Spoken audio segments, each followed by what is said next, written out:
Welcome to the Marketing Stir podcast by Stirista, where we chat with industry leaders and get their take on the challenges facing the market. And maybe we'll have a little fun along the way. On this week's episode, co-founders of Origin Media, Strong and Fred Godfrey, joined Vincent to discuss the future of connected TV, the ins and outs of dynamic marketing, and the risks involved in starting their own business from the ground up. Welcome, ladies and gentlemen, to another episode of Stirista's The Marketing Stir. I am your host, Vincent Petrofessa, the Vice President of B2B Products and Partnerships here at Stirista. It is so great to talk to you all.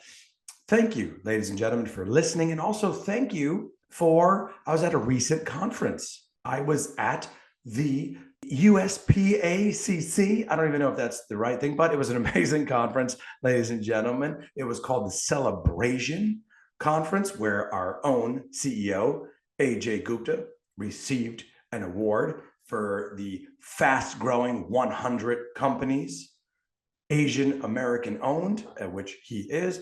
And so many people came up to us to say, I listen to your podcast. We love you guys. Well, I love you. It was great, ladies and gentlemen. Also, very special today, the day we are recording this episode marks 5 years of myself at Stirista. One of the greatest decisions AJ's ever made. I remind him that all the time. Why am I saying so many things? He's not on today. That's why I'm rubbing in a little more. My co-host of the Marketing Stir podcast, AJ Gupta, is not here today. He could not make it, so I'm riding solo, but it's going to be amazing. We have an amazing, special, unique show today. Why? You'll see in a moment. But for those of you who don't know who Stirista is, and you're listening to this podcast for the first time, thank you. We are a marketing technology company. We own our own business data, consumer data. We help companies access that data to help them get new customers through email, through connected TV, display. Email me, Vincent@Stirista.com. That is how confident I am. I just gave you my email address. And boy, are you using it. Not for what it's intended usually. A lot of you trying to sell me. It's okay. I'm not trying to sell you. Just call me. We'll see. We'll work some out. If there's not a fit, that's okay. The reason I say special show, variety of reasons. One, I feel like I know these two gentlemen already. Yep, I said it. Two gentlemen. We have them on. It's rare we have two people. This story, this organization, too great to just have one. You'll see why.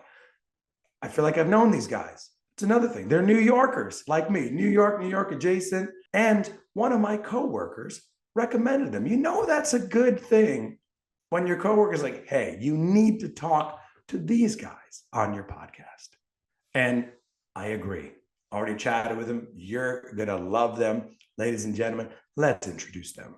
We've got Fred Godfrey, co-founder, CEO, as well as Strong, co-founder, Chief Operating Officer at Origin. That's right, Origin. Who are they? We're going to find out. Ladies and gentlemen, welcome, Fred and Steven. What's going on? Well, you tell us, but it's great to be here. And as unique as it is for you to be having two guests on, it's also quite unique for us. So we're quite happy. We have a history of chatting together a lot, and we've been told that we should definitely do a podcast, the two of us, because of the amount of crap that we talk to each other. But this is a great opportunity to be talking together to you today. So thank you.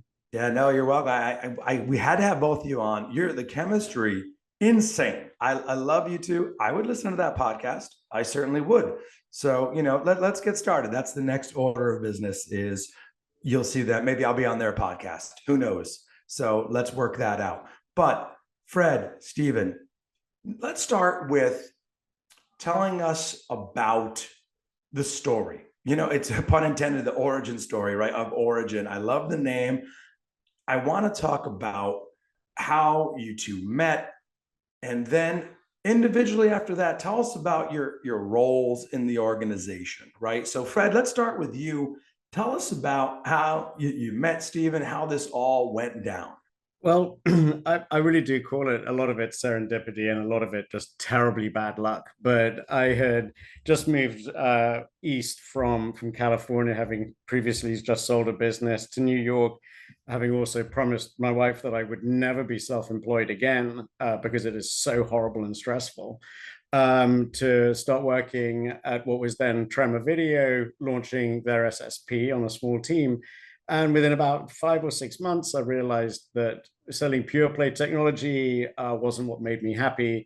But at the same time, I had secured EW Scripts as a client, and obviously did or said something right during one of those steak dinners, because I then had an offer to go over to them, to the publisher side. And in doing so, encountered the other man here, Stephen, who had recently joined, I believe. I'll let him tell his own story.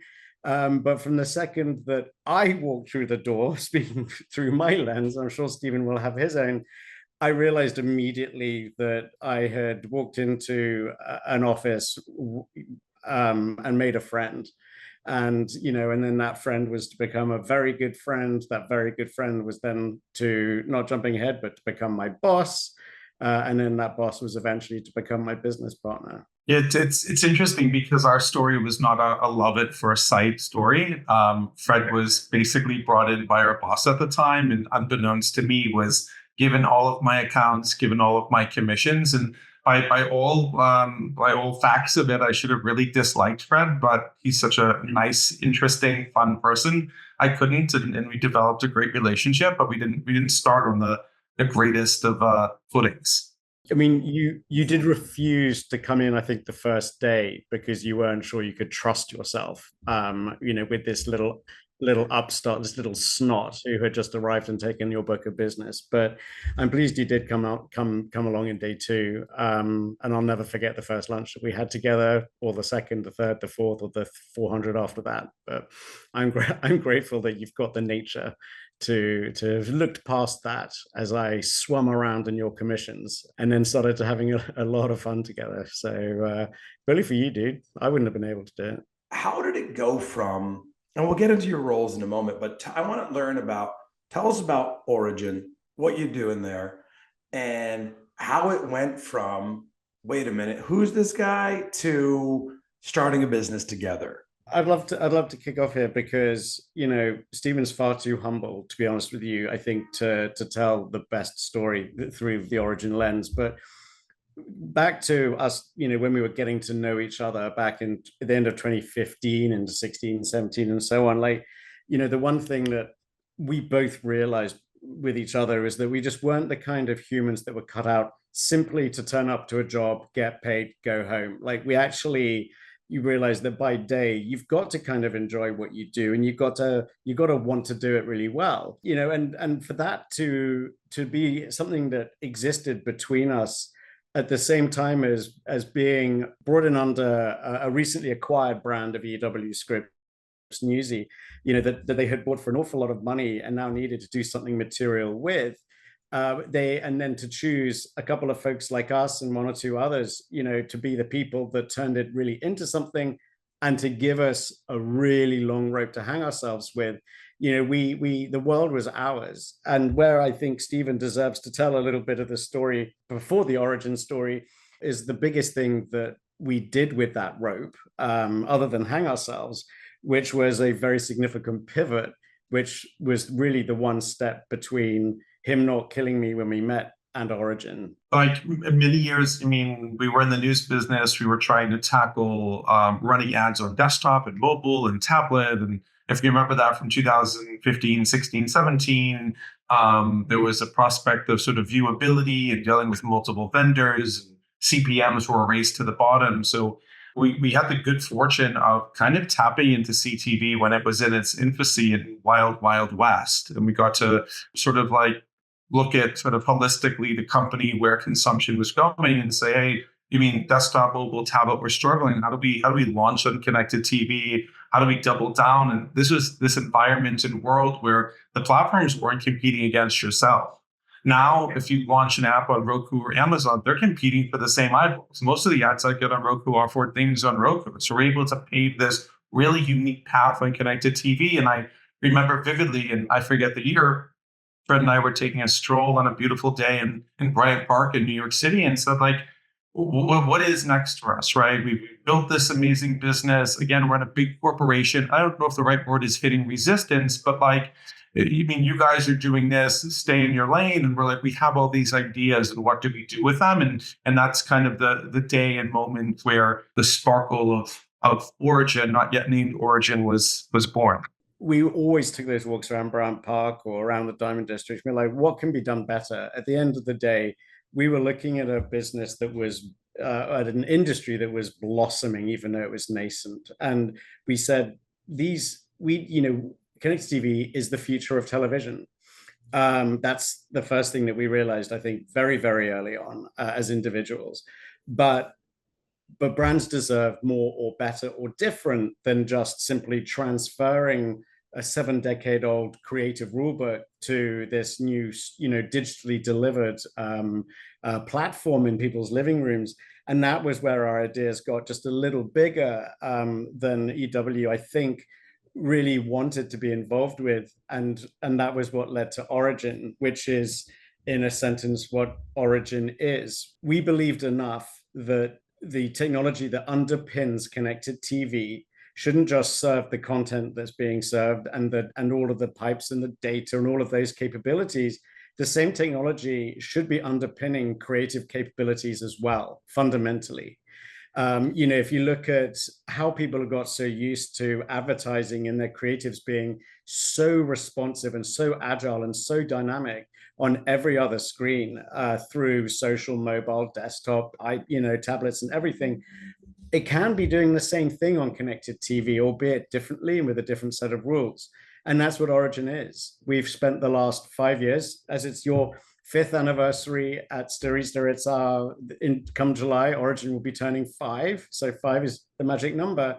And what we've been doing since, the end of 2019 is building both a creative business and a technology business. So Origin is creative technology.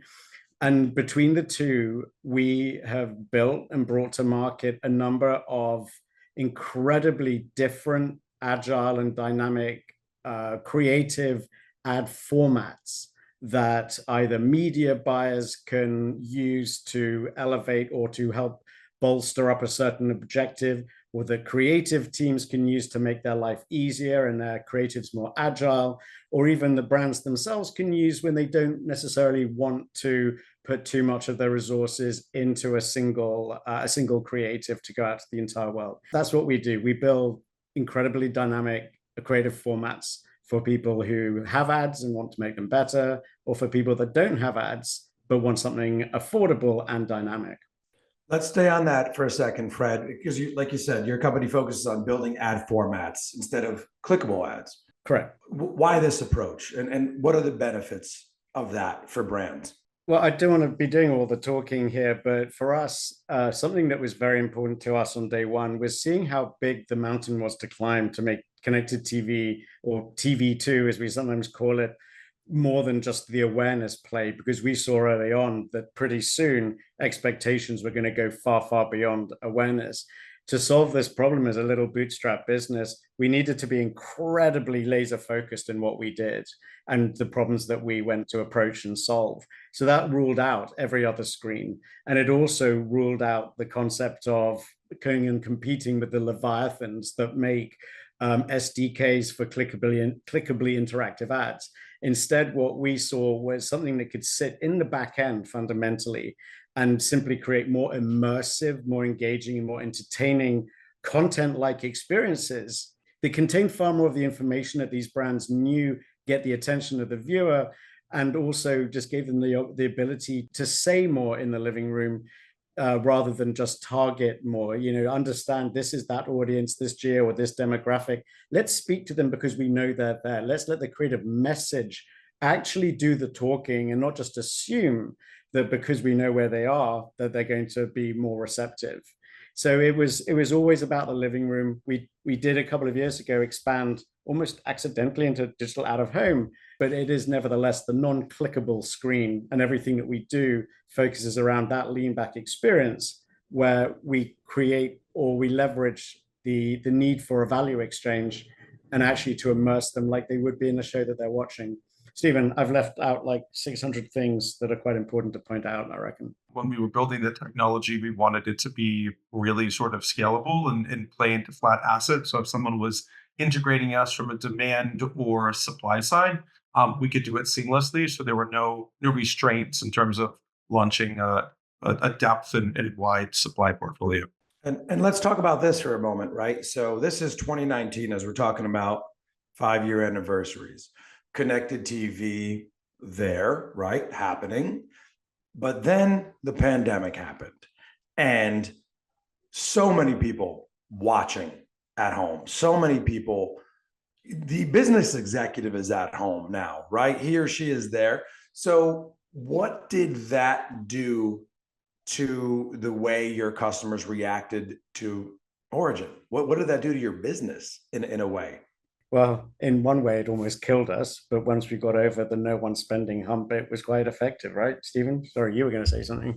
I was going to say, for anyone that was still a naysayer around CTV and its acceleration and its importance in the space, that changed it, right? Because to your point, everyone was at home. I mean, when we launched the company 5 years ago, like Disney Plus didn't exist, Paramount Plus, like none of these streaming players existed in the space. And like it was interesting seeing viewership sort of like go like this and then sort of like even out. But I mean, even though we started this business, I think 3 months before the first case of COVID was diagnosed, and like the timing was excellent in some regards because again, like there was this huge spike, and a lot of our work in our previous roles was educating people on CTV, and the pandemic sort of did that for us to some extent because people were really comfortable with the platform, understood it, and really wanted to get on and test that they already weren't buying a connected TV. You know, and I want to get back before I want to talk about a different awesome, solution in Slingshot, but I want to talk to you about, let's take a step back because something I'd be remiss if I didn't ask both of you, right, at a large organization, established, right, big company. How was that conversation with your significant others? Like, hey, you know that guy who doesn't like me, or that person at the office I don't like. We're gonna start a business together. What were those conversations like, Stephen? I'll start with you. I have a knack for making big career changes when I have a young baby at home.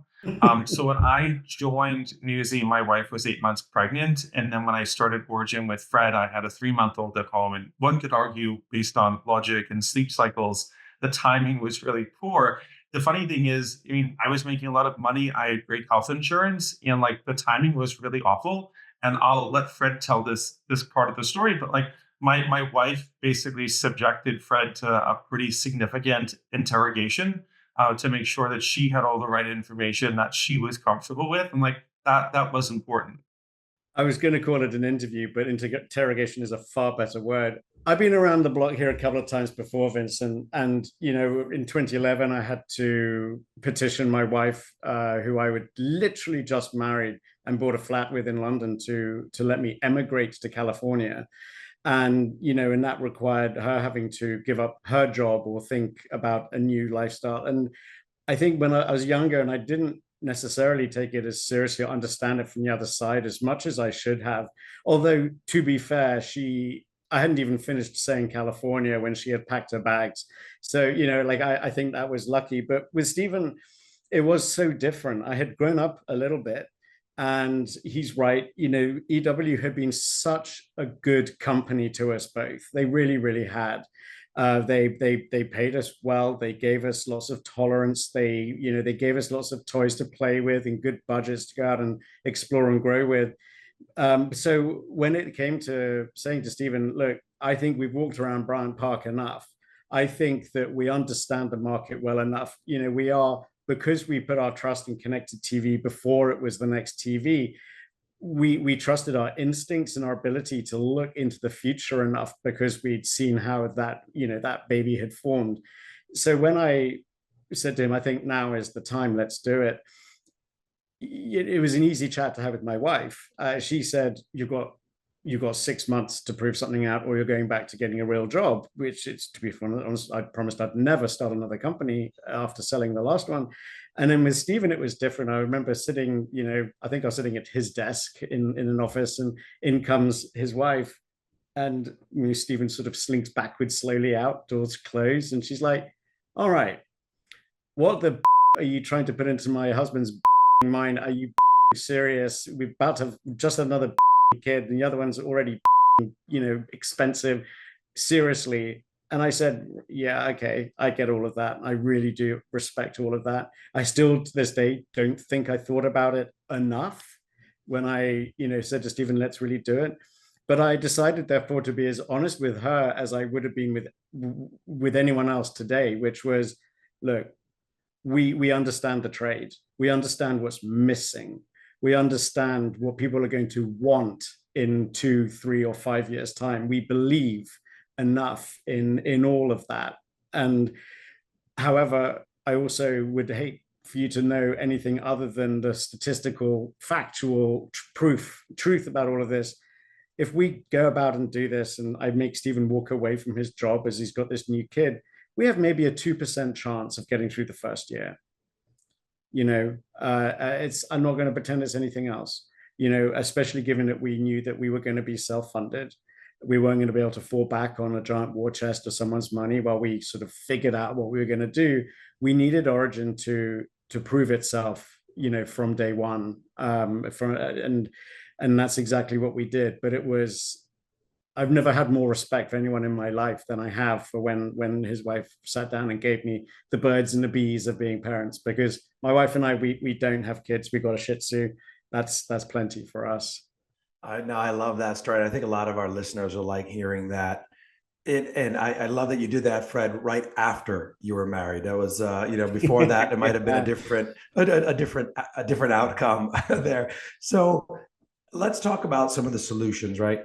And some of this may be a loaded question because it's kind of the future, but I have you guys on, I have to ask you. So talk to us about some of the current solutions that you guys have that I would say revolutionizing the way you're doing connected TV. And then what's next? What do you see as kind of next for Origin, next for the industry? Love to hear your thoughts. Who wants to take this? Stephen, you sure? I just don't like being just the talker, but we have right now today, we have four products in market. That we're each of whom are our babies on top of Stephen's actual babies. But the first product we launched, which is our flagship product, is called Origin Slingshot. And that works on the basis that don't just run your creative, only airtime around your creative as well, whether it's before your ad, after your ad, or maybe a little bit at each end. And we create highly immersive content experiences, creative experiences that are designed maybe to get someone out of one certain headspace and into another before watching the brand's ad that we're positioning inside this native content experience. And we've learned over the years, and having done numerous trials and studies, quite what it takes to put someone, to make someone stop watching a show, make them assume they're going to now just get a bunch of ads back to back, but then how to re-engage them in an experience that is really what they're there to watch television for. And that's where we've managed to learn over the years with Slingshot, and that's what it does. It's either in completely custom for our brand and agency clients, or it's off-the-shelf short-form native content that brings people's eyeballs back to the TV. It gets them out of one headspace and into another, and fundamentally more receptive to the commercial that they're going to see. After that, we then released the Origin Ad Studio, and that's really where we found an opportunity for brands or creative teams within a brand who don't want to spend bajillions of dollars on a single creative that needs to be generic and national. Not that there's anything wrong with that, but instead find a far more affordable creative solution for people that have many, many things to say, or might want to split test 6 different taglines. So that was the Ad Studio, all of which is underpinned by our unique creative studio. And then after that, we launched Origin Slate, which was, if you've ever watched anything linear, digital linear, and you've seen We'll Be Back, we decided that, after speaking to a couple of OEM partners, they said the problem that we have as an OEM is that people leave the channel if they're just going to be watching We'll Be Back. Can you create something to entertain them while they're gone? And so we decided to take what we had learned, and we built Origin Slate from that.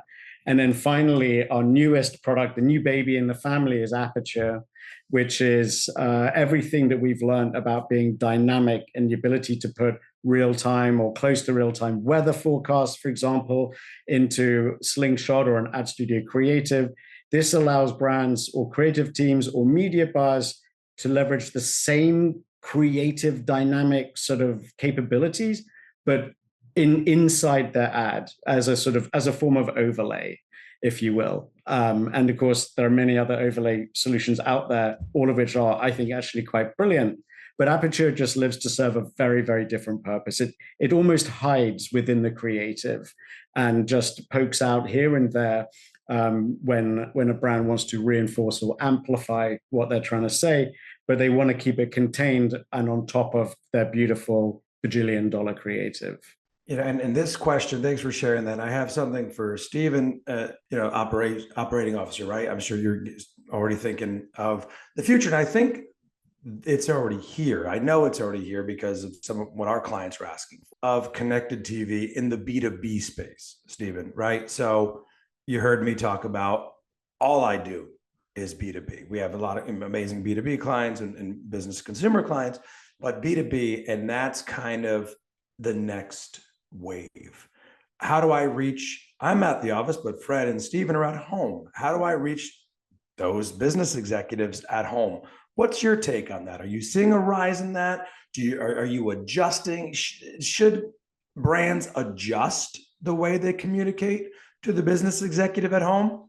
It's a challenge. And we have done a number of B2B deals like Connected TV. We get a number of RFPs. And it goes back to this thing that we could talk about all day is from a targeting perspective, Connected TV is one to many, right? You can buy the best third-party data, first-party data, but it might be me watching, or it might be my son watching, or my daughter, or my wife, or some other random person in my house while they're watching TV. That's not the right person you're trying to target, right? So that's inherently this challenge is if I'm trying to reach the business decision maker in the household, can you get the target? I mean, the targeting alone isn't enough, right? So if you take the targeting and the context, right? If I'm targeting a decision maker watching Bloomberg television on connected TV, I then get closer, right? So I feel like no one has quite unlocked the key to B2B advertising and connected TV. I think there's a lot of brands that want to have advertising connected TV in a sort of scaled way. But I think the mix of sort of targeting context in other areas, we're getting closer, but I don't think we fully unlocked it. I know that's not a fully satisfying answer. I know many folks are trying to work on that, but we're getting closer, but we're not quite there. Doesn't Wyatt watch Bloomberg? No, my son doesn't watch Bloomberg. He is a decision maker. He controls massive budgets, but he's not watching Bloomberg yet. Exactly. Bluey, but not Bluey, but not Bloomberg, right? You're just off by a few letters there, right? Right. So talk to us about a decision you had to kind of guide a client down the path, or a brand where, hey, this is cookie cutter. We think you should go in this direction. Any examples of a particular instance where that happened, where it paid off? You took a little bit of a risk with them. I mean, I think it's interesting because when we started the company, everything was new, right? This is our first retail client. This is our first auto client. This is our first CPG client. And again, nothing was really sort of cookie cutter because, shitty pun intended, we hadn't sort of baked those types of cookies before.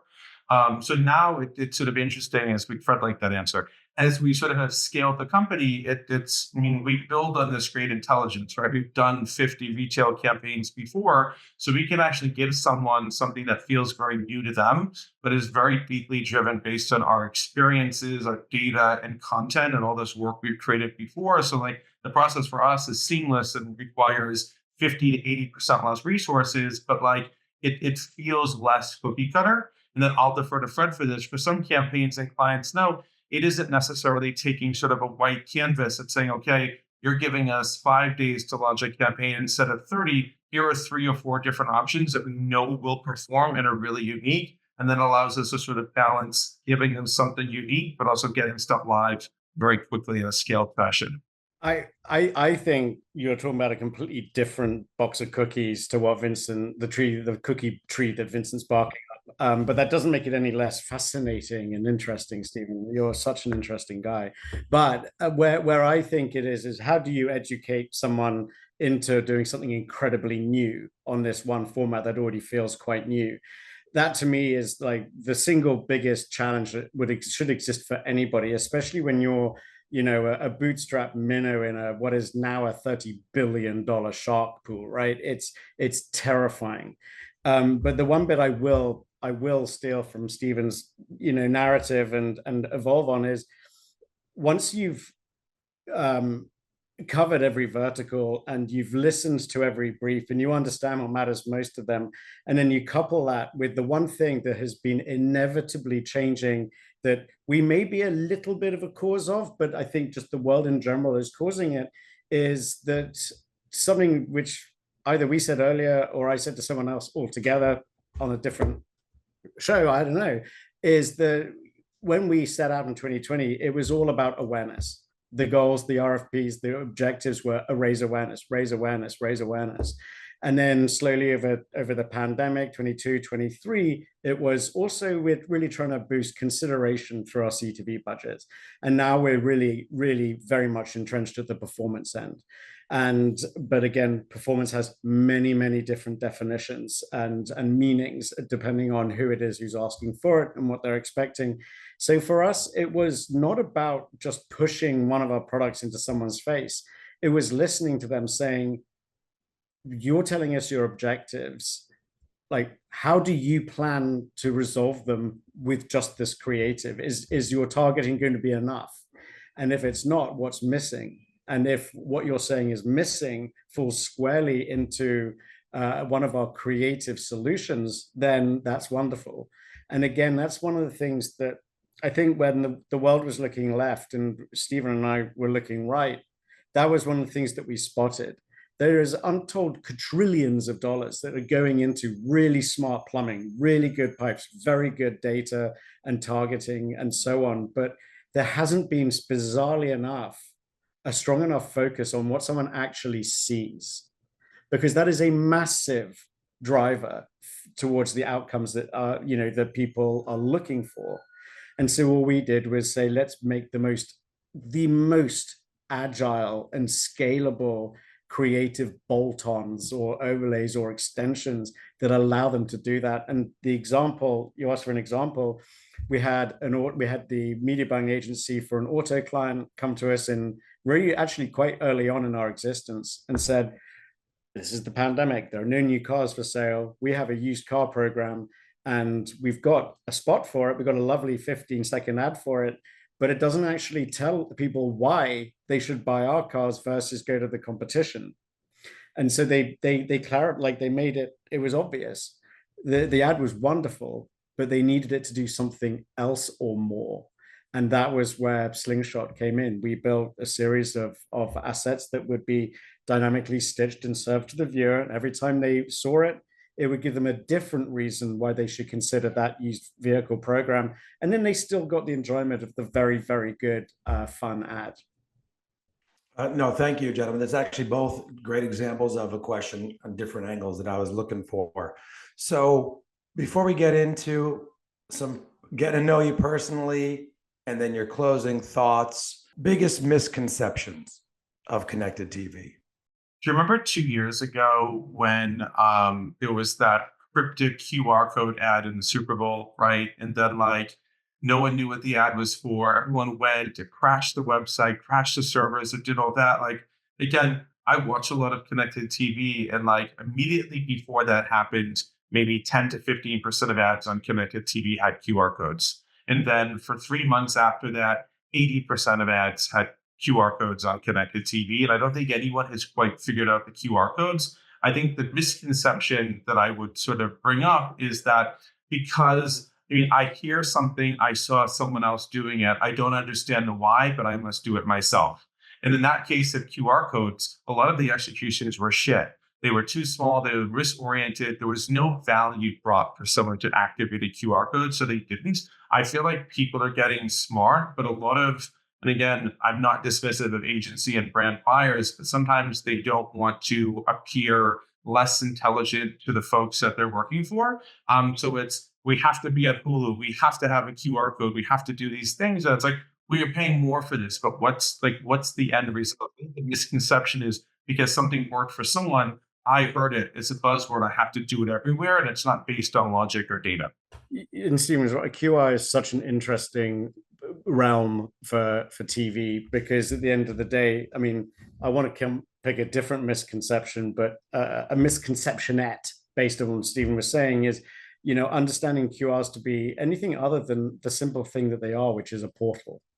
It's just a mechanism, right? Everyone has a phone in their hands, and with the right story, that phone will be put up to the TV screen. We did a nationwide study on this. We asked 7,000 households, what would make you scan a QR code on TV versus why wouldn't you?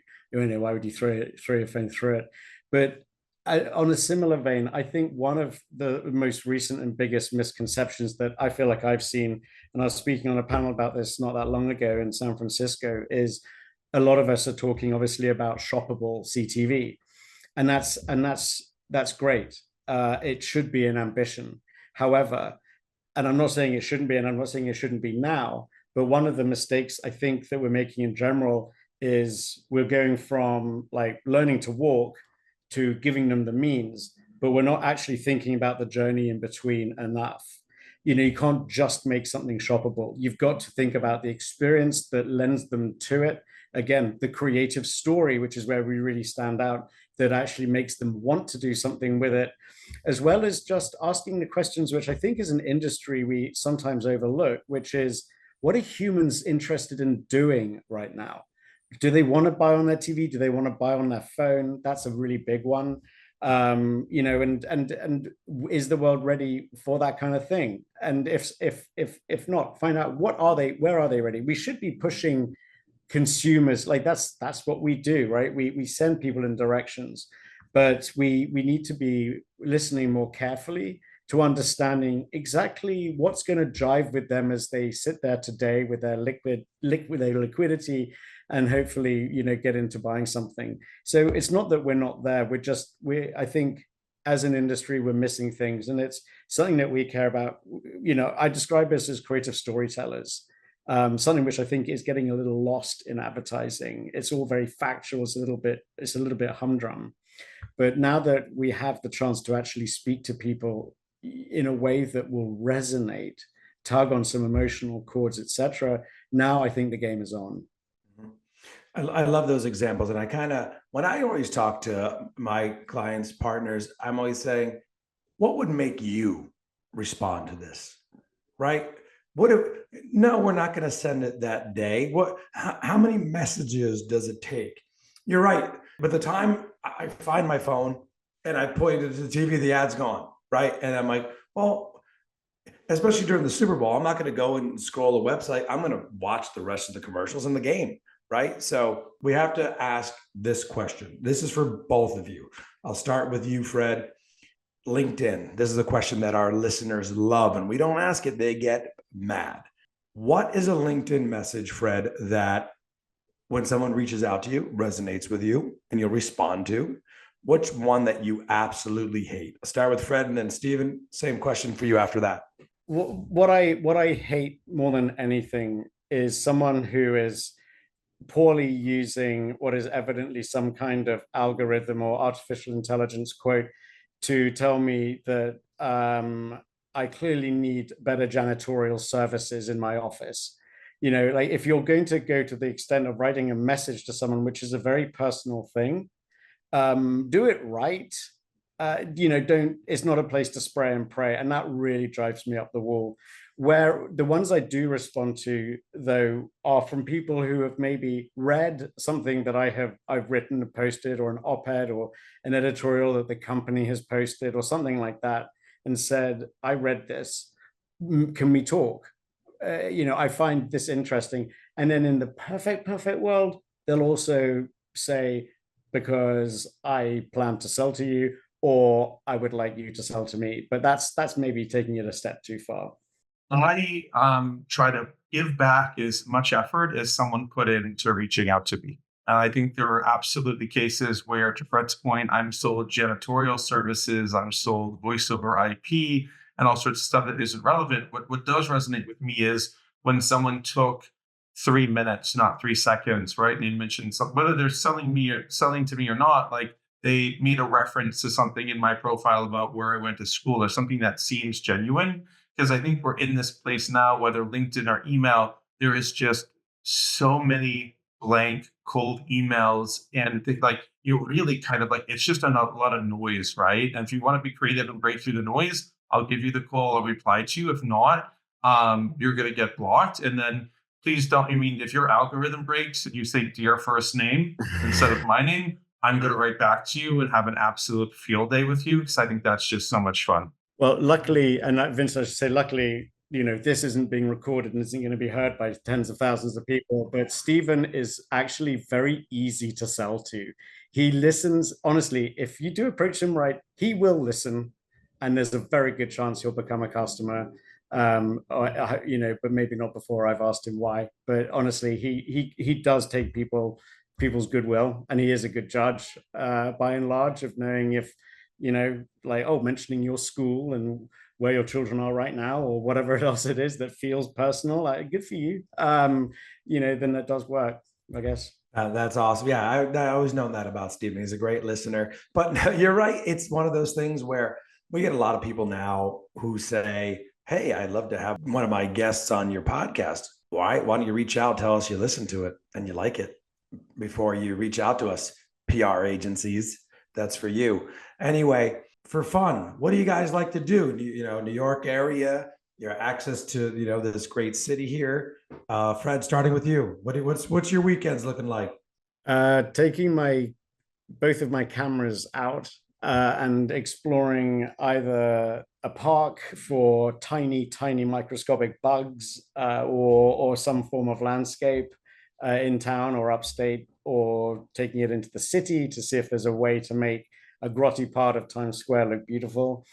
And if not that, then sitting at my table, slowly excavating rocks, which I think might contain fossils, with a rotary tool, and then praying that my wife doesn't notice how dusty I've made the place. Those are the two things that really occupy me in my spare time. That is one of probably the most unique answer we've ever received for the, no pressure there, Stephen. You're probably just like me. Two kids, right, going out and about. I was at a little league game this weekend. My son was going for his little black belt, a 7-year-old black belt with a stripe. Anyway, talk to me about your weekend, Stephen. So with two kids who I absolutely love dearly and are two perfect angels, a lot of my weekend is spent entertaining them and educating them and hoping that me and my wife, frankly, can say at the end of the weekend we survive. When all of that is going well, I love to completely disconnect from the computer and spend time outside, hiking, walking, running, doing things like that where the weather cooperates. I love it. Yep, that's a similar boat. Let's take each 30 seconds. If you could, closing thought, anything you want this amazing audience to know about Origin, yourself, Connected TV. Let's start with you, Fred. God, I think I'll use 25 seconds to fill the time, but I would say, we wear our hearts on our sleeves and our opinions with it, but everything that we say comes from some form of objective basis, but it's not always what the industry wants to hear or what people want to hear, but it may be the cold hard truth. So I would say, if there's one thing to know about Origin is, we believe in what we say and what we do. We're not frightened to call out the behemoths who are there to squash us. And as a result, yeah, Stephen, I should have asked your permission for, like, we really do have an unbelievable line of sight into the future, I think, of what people are going to want and need. And also, we're really good fun to work with. We believe in not being different for the sake of it. I can see that. How about you, Stephen? I'll just add to that we really love what we do, and we love having conversations with people in the space who are passionate about what they do, or passionate about CTV. So I don't say this as an empty offer, but if you're listening to this and curious not just about Origin, but working in connected TV and want to learn something about it, like, do reach out to us. We love having these conversations with folks because we learn. But I just feel privileged that we are in this space. We got in it early, and to be able to do something that you love every day with people that you love almost every day is just such a privilege. I love it. That's amazing words to close this down. Check them out, ladies and gentlemen. Origin. I'm here with the two founders of Origin, Fred Godfrey, CEO, Stephen Strong, Chief Operating Officer. I'm Vincent Petrofessa. AJ Gupta. We'll see him on another episode. This has been The Marketing Stir. Thank you so much for listening, and we'll talk to you soon. Thanks for listening to the Marketing Stir podcast by Stirista. Please like and subscribe. If you're interested in being a guest on the podcast, please email us at themarketingstir@stirista.com.